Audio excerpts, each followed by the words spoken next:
La majorité des personnes pensent que le désert n'est qu'une immense étendue vide.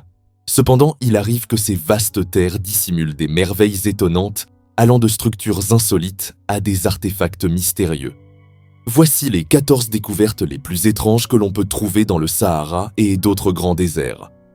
Numéro 14. Le Havre des résidents. Si vous vivez en Californie, particulièrement près du désert de Sonora, vous reconnaîtrez peut-être ce premier site, Slab City. Bien qu'on la qualifie de ville, ce n'est en réalité qu'une portion désertique, un mile carré dédié à la liberté et à l'anarchie, où les vestiges d'une ancienne base militaire ont servi de fondation au dernier refuge libre des États-Unis avant sa fermeture en 1956.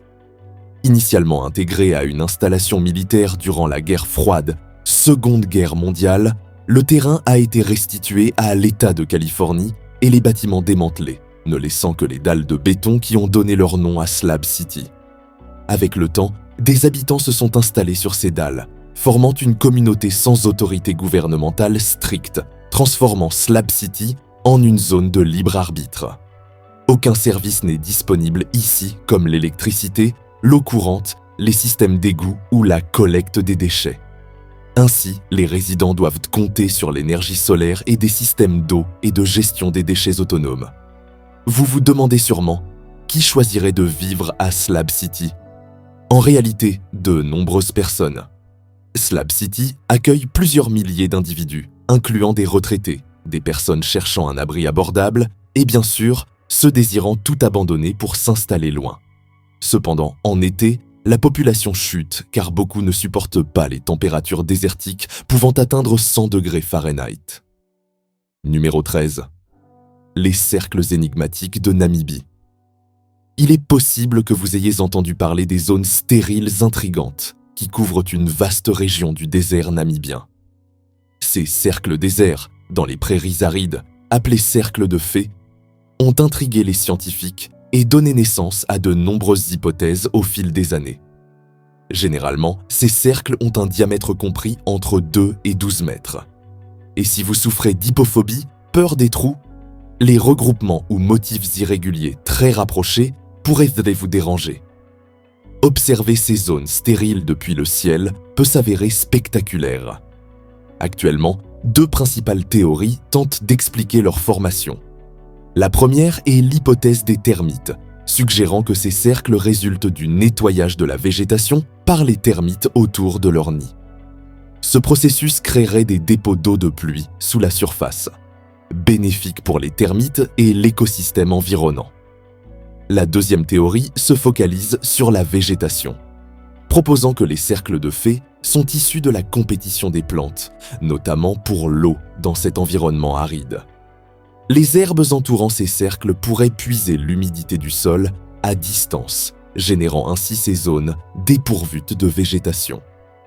Cette notion s'appuie sur le concept d'auto-organisation, où les plantes adaptent collectivement leur schéma de croissance pour optimiser l'utilisation des ressources, aboutissant à ces structures circulaires distinctives.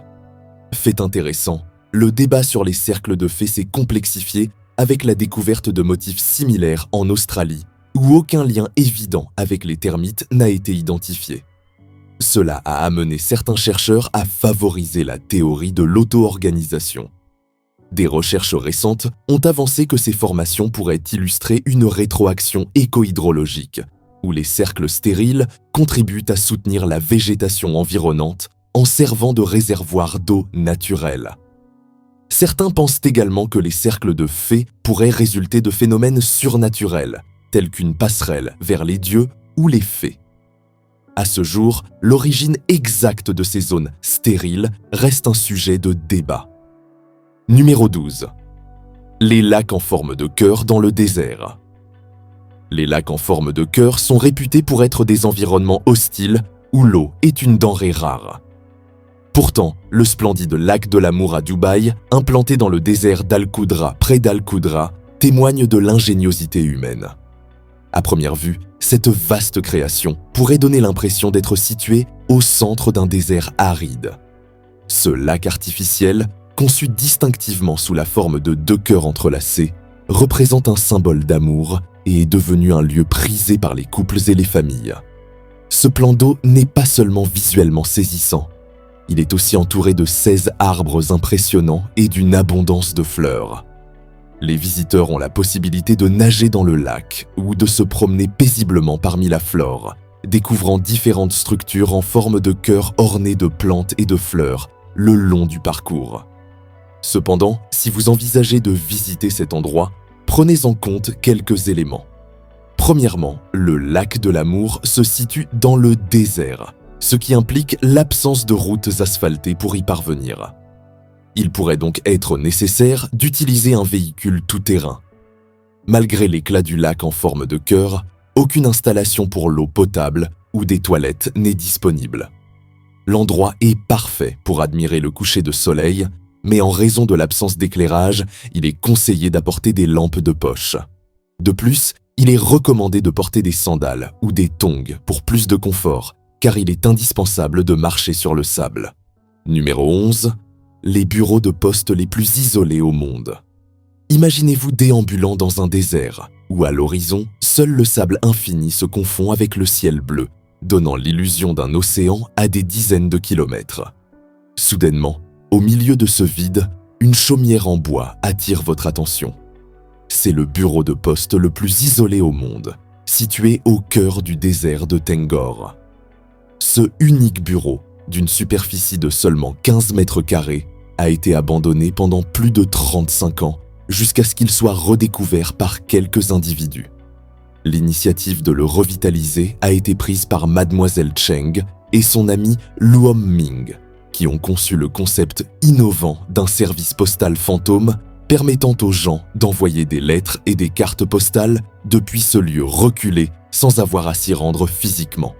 Cela paraît incroyable, n'est-ce pas? Même moi, j'aimerais essayer. En décembre 2020, plus de 20 lettres et cartes postales ont été expédiées depuis le bureau de poste désertique de Tengor. Ces correspondances, ornées d'un timbre unique inspiré du désert, sont rédigées sur place avant d'être acheminées vers les 10 routes les plus proches pour être collectées et distribuées à travers le monde entier. La remise en service du bureau de poste a nécessité le transport de matériaux de construction dans le désert et l'édification de la cabane sur place. Un projet qui a duré environ 20 jours. Une fois fonctionnel, le bureau de poste a été officiellement reconnu comme l'un des plus de 700 bureaux de poste en Chine. Ses coordonnées sont 38 degrés, 41 minutes, 3 secondes, nord de latitude nord, et 105 degrés, 22 minutes, 5 secondes et de longitude est. Si jamais vous vous trouvez dans le vaste désert de Tangar et souhaitez visiter ou envoyer une lettre depuis le bureau de poste le plus éloigné au monde, n'hésitez pas à le faire. Numéro 10. Monstre marin vieux de 6 millions d'années. En 2022, un fossile de monstre marin a été découvert dans le désert péruvien. Toutefois, rassurez-vous, cette créature a disparu il y a 36 millions d'années. Les archéologues estiment que cette ancienne créature était un Basilosaurus. Contrairement aux dauphins et aux marsouins actuels, le Basilosaurus, dont le nom signifie « roi des lézards », n'était pas un reptile mais un mammifère, possédant un corps allongé, se déplaçant probablement de manière similaire à un gigantesque serpent. On pense que ce prédateur colossal mesurait environ 12 mètres, soit environ 39 pieds de long, et atteignait la hauteur d'un bâtiment de 4 étages, doté de dents longues et acérées, idéal pour la chasse. Il était véritablement un géant des océans il y a des millions d'années. Ces caractéristiques indiquent qu'il était un prédateur de premier plan à son époque, capable de causer des dégâts importants en chassant pour se nourrir, notamment du thon, des bancs de sardines et même des requins. Grâce au désert d'Okokji, le fossile a été bien préservé. À la mort du Basilosaurus, son crâne a probablement sombré jusqu'au fond de la mer et a été rapidement enterré, favorisant ainsi son exceptionnelle conservation. Les conditions désertiques ont maintenu le fossile dans un état remarquable, nous permettant d'en apprendre davantage sur ces créatures bien avant notre existence. Numéro 9. Le râteau. Quand on parle d'une créature appelée le râteau, quelle image vous vient à l'esprit? Si vous me le demandez, je l'imaginerai comme quelque chose d'effrayant. Pourtant, le râteau est en réalité une espèce rare de cactus, possédant une forme de vie assez singulière. À la différence de la plupart des cactus qui se développent verticalement, le râteau pousse horizontalement sur le sol, avec seulement sa pointe légèrement élevée. Ce mode de croissance est essentiel à sa survie et à son isolement, lui permettant de se déplacer sur de longues distances. Cependant, cela engendre également un phénomène étrange. Le cactus s'étend d'un côté, tandis que l'autre côté décline progressivement. De nouvelles racines apparaissent à la base de la tige, ancrant le cactus au sol et absorbant l'eau ainsi que les nutriments à mesure que la partie la plus ancienne de la plante se décompose, nourrissant ainsi la croissance la plus récente. Cela permet au cactus de s'étendre sur le sol désertique. Ce processus de croissance et de décomposition simultanée permet au râteau de traverser lentement le terrain désertique, se déplaçant vers des zones, offrant des conditions optimales pour sa survie. La vitesse à laquelle cet organisme se déplace dépend du climat de son environnement d'origine. Dans un milieu marin humide, il peut avancer jusqu'à 2 pieds par an. En raison de son isolement et du manque de pollinisateurs, il dépend souvent de ce mécanisme. Des fragments de cactus se détachent de la base, meurent et se développent ensuite indépendamment comme de nouvelles plantes. Malheureusement, malgré ses qualités, il fait toujours face à des menaces du réseau-trafic et aux activités agricoles. Numéro 8. Tumeur mystérieuse. Une découverte particulièrement morbide a été faite dans l'ancienne cité égyptienne d'Amenara, où des archéologues ont mis au jour une tumeur ovarienne datant de 3000 ans, comportant des dents dans les restes d'une jeune femme. Oui, vous avez bien lu, cette tumeur est appelée tératome. Il s'agit de tumeurs rares, pouvant contenir divers types de tissus, tels que des muscles, des cheveux, des dents ou des os, et se retrouve plus fréquemment dans les ovaires ou les testicules. Ce tératome, de la taille d'une pièce d'1 centime ou d'un gros raisin, présente 2 dépressions abritant des dents déformées. Lors de sa découverte, des tératomes similaires ont été identifiés en Europe et au Pérou. Les archéologues estiment que la femme avait entre 18 et 21 ans au moment de sa mort. Il est probable qu'elle n'était pas une personne influente, étant enterrée dans un cimetière non prestigieux. Toutefois, elle a été trouvée portant une bague décorée de l'image de Bysset, une divinité égyptienne liée à la fertilité et à l'accouchement, placée sur son abdomen au-dessus de la tumeur. Cela laisse penser que la bague pourrait avoir servi d'objet médical magique, possiblement pour invoquer une protection contre la douleur ou les symptômes liés à la tumeur, ou pour faciliter la conception et l'accouchement. Numéro 7. La main géante dans le désert. Imaginez-vous déambulant dans le désert et apercevant soudainement une chose surprenante, une main gigantesque au milieu du désert d'Atacama. Cette sculpture monumentale représente une main située précisément au cœur du désert d'Atacama. Mesurant environ 36 pieds de haut, elle se trouve à environ 75 km au sud-est de la ville d'Antigua. Créée par le sculpteur chilien Mario Irabel, cette main émerge du sol, se détachant du paysage désertique et aride. Achevée en 1992, elle a rapidement gagné le surnom de « la main du désert ». Fabriquée en béton et en fer, cette œuvre est devenue une attraction touristique prisée, attirant des visiteurs du monde entier. Mais quelle est la signification de cette sculpture? Eh bien, cela dépend de votre interprétation. C'est de l'art, après tout. Néanmoins, la plupart l'aperçoivent comme un symbole de la fragilité et de l'impuissance humaine, contrastant fortement avec l'immensité et la rudesse du désert d'Atacama, l'un des endroits les plus secs de la planète. Cette sculpture n'est pas uniquement une œuvre d'art. Ceux qui la visitent laissent également leur marque en signant leur nom sur la pierre. Pour cette raison, la main d'Atacama est repeinte et entretenue périodiquement tous les quelques années. Numéro 6. Le monolithe énigmatique dans le désert d'Utah. À la fin de l'année 2020, l'équipage d'un hélicoptère effectuant une mission routinière de surveillance de la faune au-dessus d'Utah a aperçu quelque chose d'inattendu au milieu du paysage aride. Un monolithe métallique solitaire. Cette structure métallique à 3 faces, d'environ 3 mètres de haut, était solidement fixée sur les rochers rouges. Mais qu'était-ce que ce monolithe mystérieux? La théorie la plus plausible est qu'il s'agit d'une œuvre d'art, une installation humaine qui est apparue de manière énigmatique dans une des régions les plus isolées du désert. La fabrication du monolithe, avec des plaques de métal assemblées par des rivets, suggère un effort conscient et artisanal, plutôt qu'un phénomène naturel. Mais qui l'a placé là et pourquoi? C'est là que les choses deviennent intrigantes. Certains pensent que cela pourrait être un hommage au défunt artiste John Macken, reconnu pour des structures minimalistes similaires. Ensuite, il y a les théories les plus farfelues.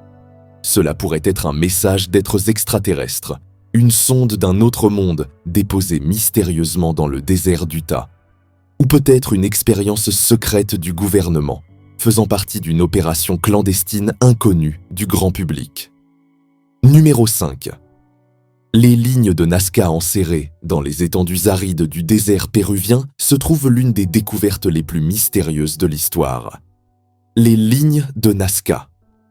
Ces géoglyphes monumentaux, gravés dans le sol, ont été réalisés par l'ancien peuple Nazca il y a plus de 2000 ans.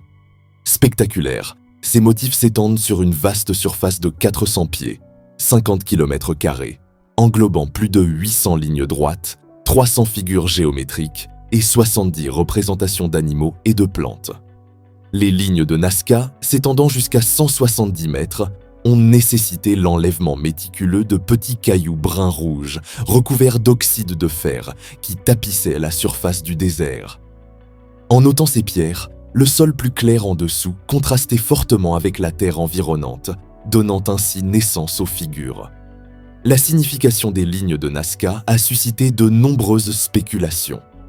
Au départ, on pensait qu'elles avaient une vocation astronomique, alignées avec divers corps célestes, mais cette théorie a été largement contestée. D'autres hypothèses avancent qu'elles pourraient avoir servi à des fins religieuses ou cérémonielles, ou qu'elles faisaient partie de rituels élaborés visant à invoquer l'eau, une ressource précieuse dans cette région aride. Certains ont même suggéré qu'elles représentaient des formes d'art anciennes ou faisaient partie d'un système de gestion de l'eau. Numéro 4. Sanctuaire vieux de 9000 ans. En mars 2022, des archéologues ont réalisé une découverte majeure dans les déserts de Jordanie, spécifiquement dans le bassin oriental d'Al-Jafar. Un site religieux néolithique remarquablement bien préservé, daté d'environ 9000 ans. Les chercheurs ont indiqué que l'état de conservation du site était exceptionnellement impressionnant compte tenu de son ancienneté. Le sanctuaire comprend 2 grandes pierres verticales sculptées avec des motifs anthropomorphes, un autel et une habitation. Ces éléments sont accompagnés de près de 150 fossiles marins et d'un modèle miniature d'une comète du désert, un type de piège utilisé pour capturer et sacrifier des gazelles sauvages. Ces comètes représentèrent des structures significatives au Moyen-Orient et dans le sud-ouest de l'Asie, employées par les chasseurs néolithiques pour encercler les animaux.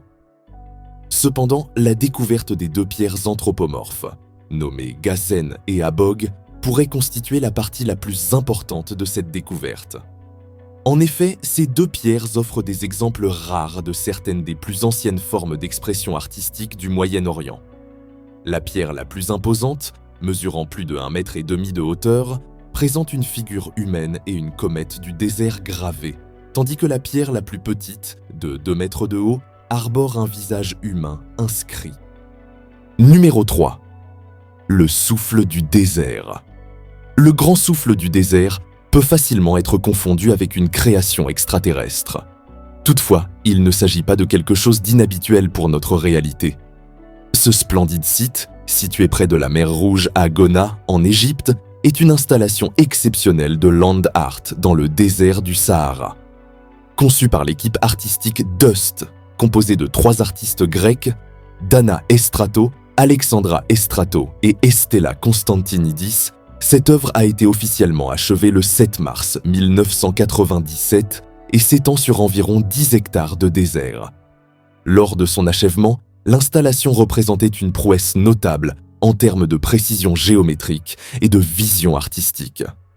Elle comprend 89 dépressions coniques et 89 cônes saillants disposés en 2 spirales entrelacées, dont la taille augmente progressivement.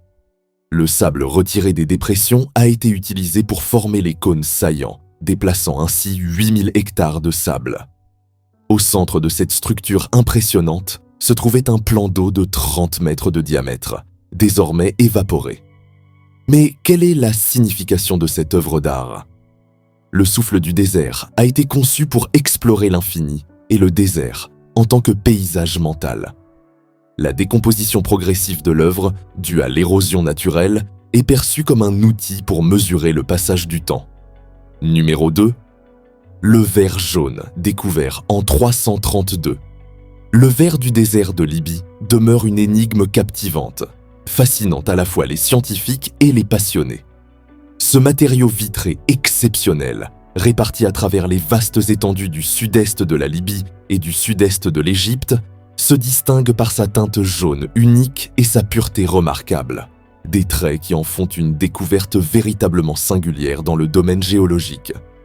Son mystère est tel que des fragments de ce ver énigmatique ont même été retrouvés dans la tombe du célèbre pharaon Toutankhamon, ce qui laisse entendre que les anciens Égyptiens en reconnaissaient déjà la valeur et l'unicité. Depuis près d'un siècle, les scientifiques cherchent à élucider les origines de cette substance mystérieuse, proposant diverses théories et soumettant le ver à des analyses approfondies. L'hypothèse la plus plausible et largement acceptée avance qu'il y a environ 29 millions d'années, un météorite gigantesque a frappé la Terre avec une force colossale, déclenchant une série d'événements ayant conduit à la formation de ce ver extraordinaire. Cette théorie est corroborée par des preuves solides. Le ver contient des minéraux tels que la cristobalite et le zircon, des composés qui ne se forment qu'à des températures extrêmement élevées, indiquant de manière irréfutable une collision cosmique de proportions titanesques. Numéro 1. Lumière dystopique. Si je vous demande de deviner ce que représente cette photo, quelle serait votre réponse ? Cela pourrait ressembler à des images générées par ordinateur, mais il s'agit en réalité d'un lieu existant sur Terre. Cette structure inquiétante, située dans un univers dystopique, est la centrale électrique d'Achalim, implantée dans le désert du Negev.